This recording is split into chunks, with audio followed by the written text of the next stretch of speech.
Setiap pagi saya berdoa supaya Anda boleh dipenuhi oleh kasih Tuhan. Hey guys, hari ini saya mau sharing. Hari ini adalah Kamis H-1, di mana Yesus akan diadili, akan dituduh. Dunia diberikan pilihan melepaskan Barabas atau Yesus. Unfortunately, dunia mengatakan bebaskan Barabas, salibkan Yesus. Dia memikul salib, mati untuk dosa Anda dan saya. So H-1, Kamis, years ago, apa yang terjadi sih? Saat teduh minggu ini saya membahas beberapa aspek yang mungkin jarang dibicarakan. Into the night, life of Judas, a friend become traitor, sahabat murid menjadi pengkhianat. Oleh karena broken dreams, keserakahan, fear.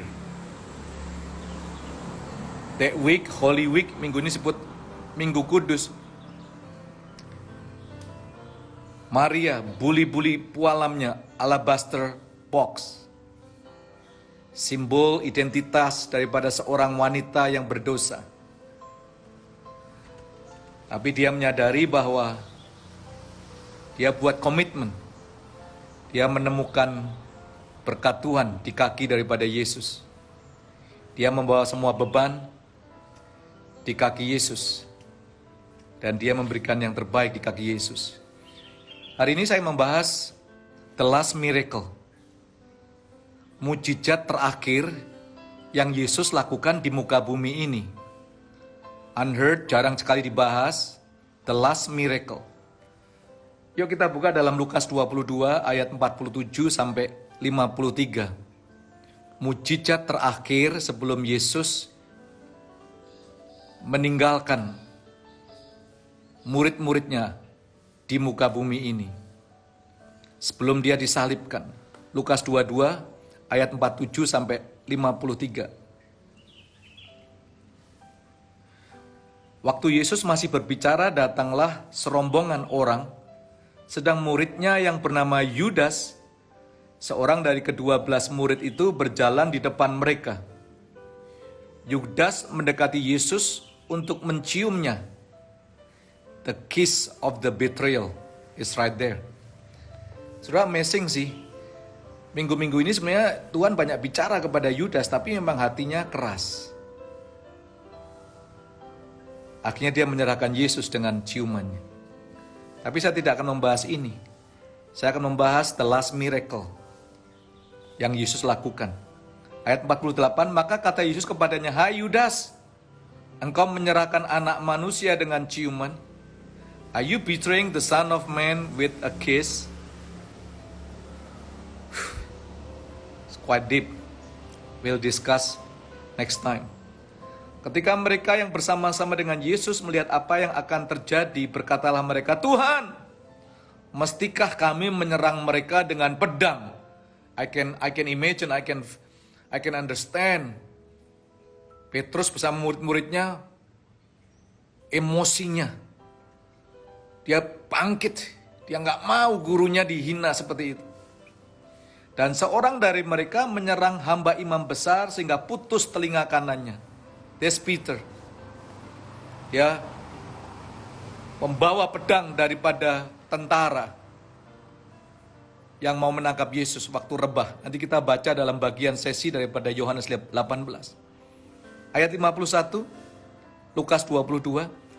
Tetapi Yesus berkata, "Sudahlah itu." Lalu ia menjamah telinga orang itu dan menyembuhkannya. This is the last miracle.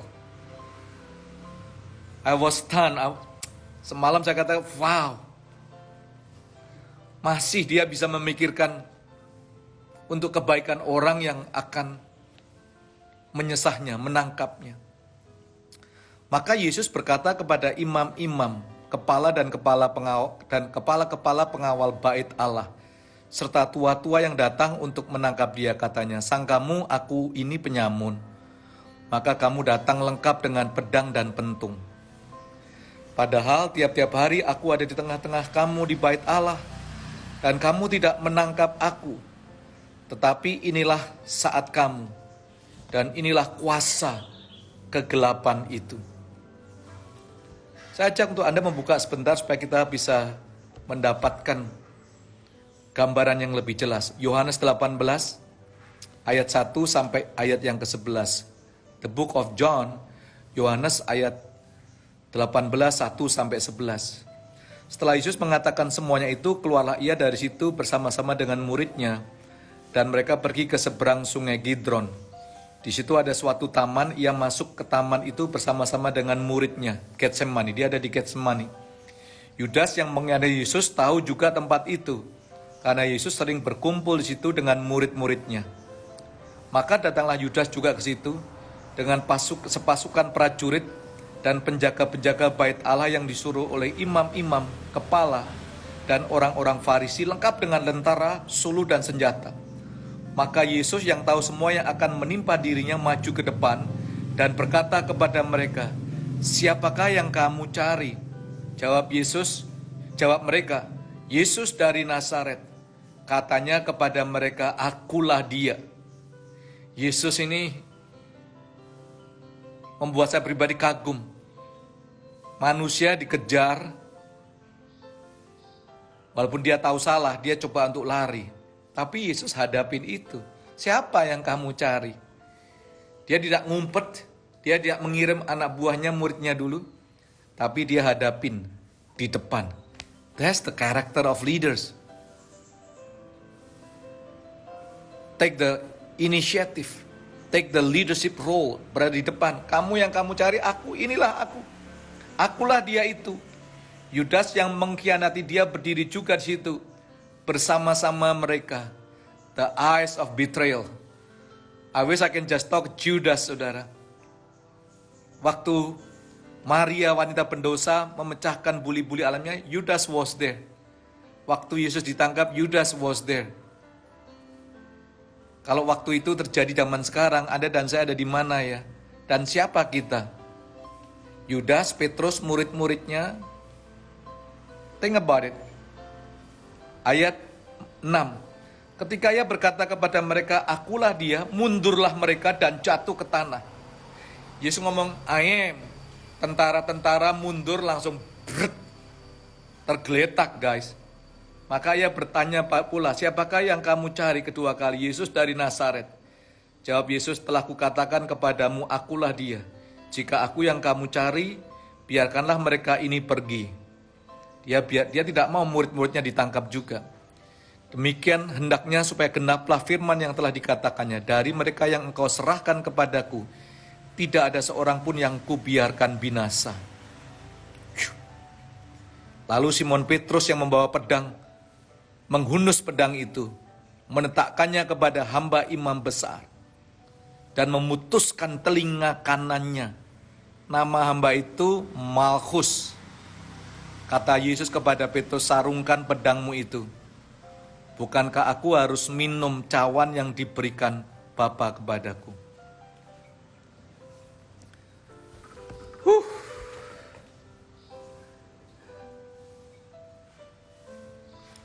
Saya bisa lihat ini bahwa Yesus identify himself as the great I am.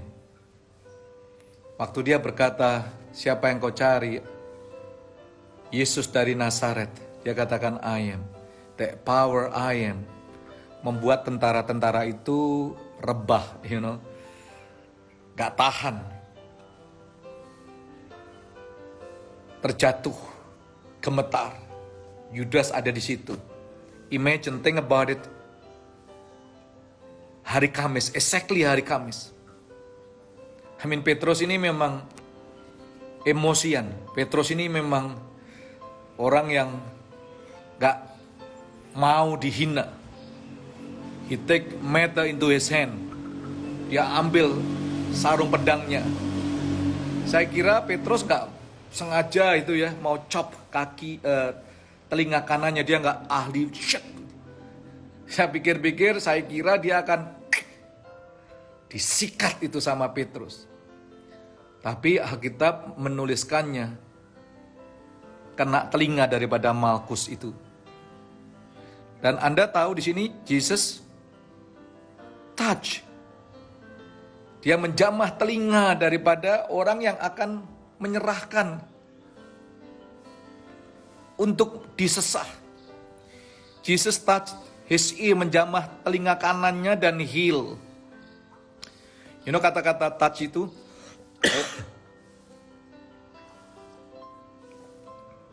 dari kata touch, aptomai, bukan siomai ya, aptomai, aptomai, artinya firmly grasp, to hold tightly, dipegang benar, di hold tightly, and he touch, telinganya balik. Waktu dia hold tightly itu, kata-kata aptoma ini, dia agresif. Dia melakukan dengan intentional. Dia lakukan dengan sebuah keyakinan untuk bisa kembali. That's amazing. That's the last miracle. Itu mujizat terakhir yang Yesus lakukan sebelum dia disalibkan. There's many miracle yang Yesus lakukan. You know, sebelum dia salibkan, masih aja dia mikir untuk kebaikan orang lain. Seandainya ya teman-teman ya, ada perampok datang ke rumah kita, ngerampok nih,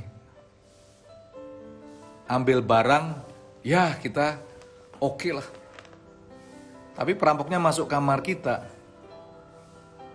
lalu mau membunuh kita. What will you do? Kalau saya tahu, saya akan bunuh dia balik. Kalau di kamar saya ada senjata, you know, I will kill that person. It's normal.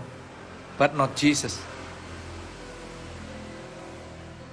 Bisa-bisanya dia melakukan mujizat. Saya belum pernah dengar ada orang yang ngerampok di rumah, siapa aja, lalu perampoknya misalnya tiba-tiba tersandung gagal otak, terkapar-kapar di rumahnya, lalu perampoknya dipegang dibawa ke rumah sakit. Ya pasti tinggal difoto, diviralkan, ini mati sendiri nih, gua yang berkuasa. Not with Jesus, not with Jesus.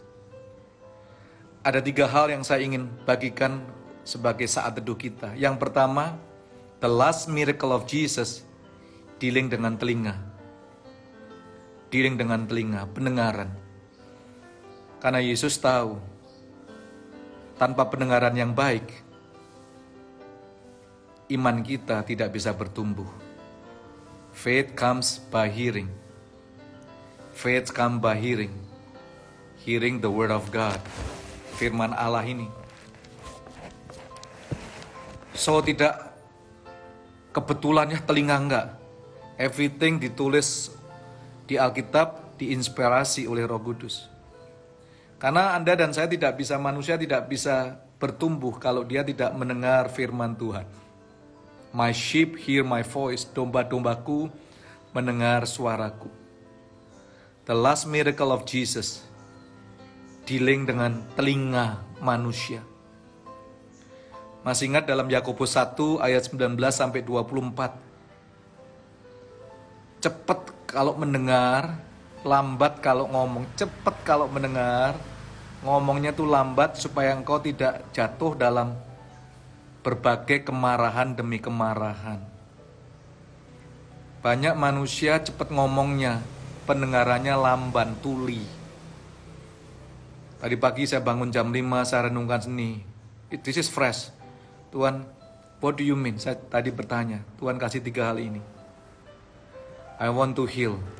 Make sure supaya Anda dan saya bisa mendengar suara Roh Kudus. So he want to heal every ears. Spiritually ya. Telinga kita sih nempel. Tapi kita denger nggak? Jangan kita ngomongnya ngaco. Akhir-akhir ini Anda semua tahulah hamba-hamba Tuhan yang dipakai Tuhan. Di tengah-tengah COVID ini ngomongnya cepet ngomong. Harusnya cepet mendengar, bukan cepet ngomong. Ya kan? Jadi viral di mana-mana. Do something. Pendengaran kita, doa saya biarlah telinga Anda, telinga saya hari ini disembuhkan oleh Tuhan, dipulihkan oleh Tuhan. Yang kedua, saya renungkan. Are you ready? The last miracle for his enemy. Mujizatnya terakhir tidak sekedar menyembuhkan telinga, tapi mujizatnya untuk musuhnya.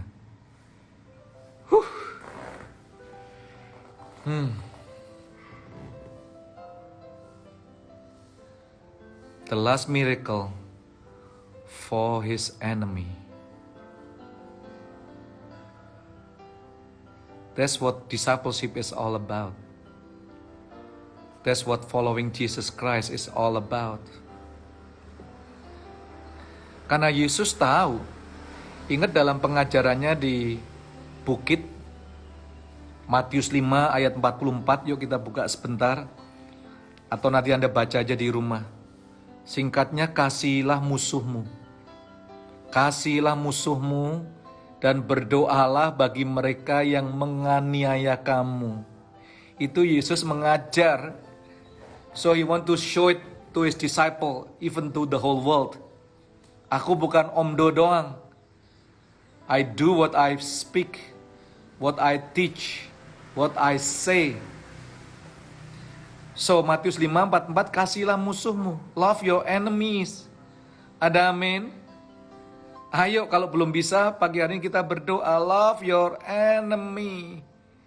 Gak cuman love, ya udahlah gua love, gua diam. Berdoalah bagi mereka yang menganiaya kamu. Guys, itu 3 kali Yesus ngomong begitu. Dalam 1 ayat atau 2 ayat itu 3 kali Yesus ngomong begitu.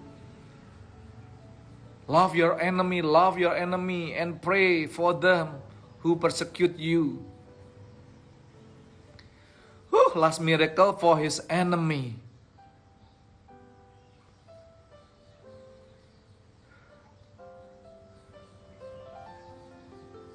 Tuhan ngomong pada saya loh ini ya, I share it for you. Rupanya Yesus mau menghadirkan paradigma baru dalam pikiran kita. Paradigma yang berbeda. Out of the box.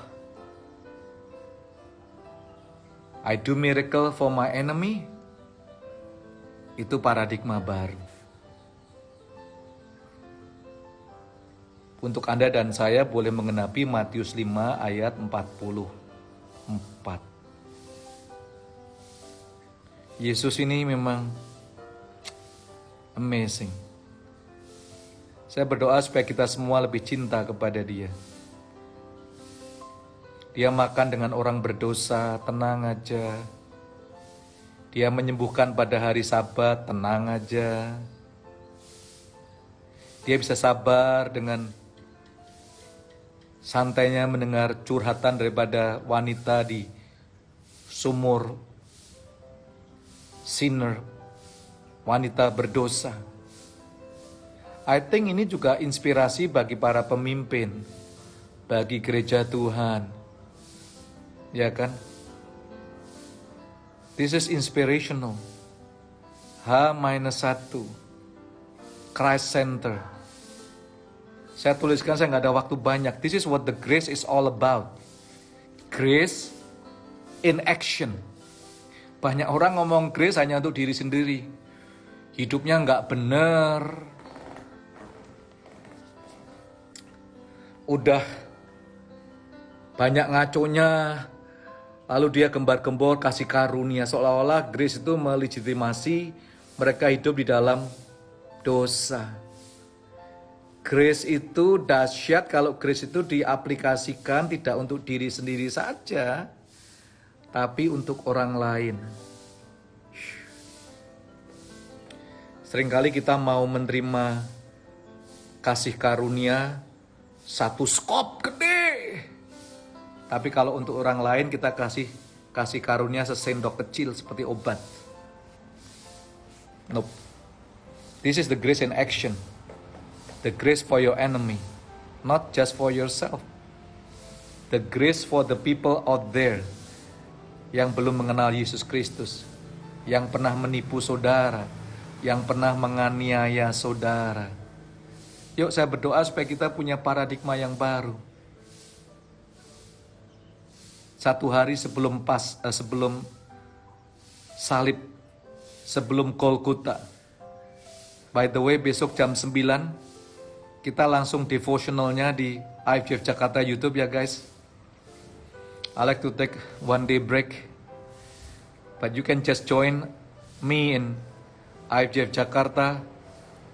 Hopefully TVRI juga bisa menayangkan video streamline dari SCTV, You Channel jam 9. Besok saat teduhnya langsung jam 9 ibadah. Saya akan membagikan something yang dear in my heart the last month ini, suasana COVID ini. So back kepada renungan kita akan akhiri dengan segera. The last miracle daripada Yesus berhubungan dengan telinga.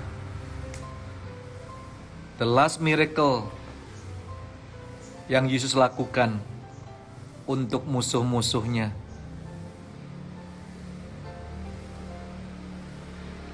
That's the grace in action.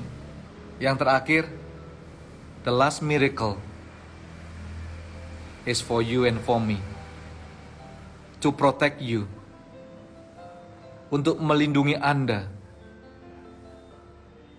dari hidup kesombongan Anda. Yesus lakukan ini pada waktu itu to protect Petrus dan murid-muridnya. Kalau tidak bisa chaos. Petrus bisa ditangkap. Petrus bisa dipenjara. Tapi untuk terakhir kalinya Yesus memberikan proteksi untuk murid-muridnya, khususnya untuk Petrus. Supaya dia tidak ikut dianiaya. That's what the heart of Jesus Christ. Doa saya biarlah setiap kita boleh mengalami miracle yang terakhir. Mungkin Anda bukan tentara yang menangkap Yesus, tapi hidup saya, hidup Anda mungkin seperti mereka. Tuhan, why? Kita marah-marah sama Tuhan.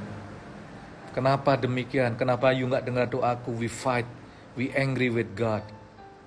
Saya berdoa supaya telinga rohani kita boleh disembuhkan oleh Tuhan.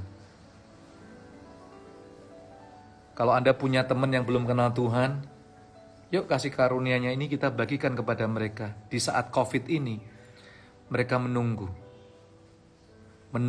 berita tentang kebaikan daripada Yesus Kristus.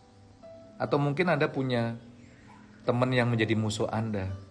Kalau gak kenal, ya peduli amat lah. Tapi orang yang Anda cintai pernah melukai Anda. Learn to forgive them. Let the miracle of Jesus flow into their life. Dan yang ketiga, this miracle is for you and for me, to protect us. Untuk melindungi kita dari mara bahaya. Untuk melindungi kita hidup di dalam penjara dosa. To protect us. May God bless you. Tuhan memberkati Anda semuanya.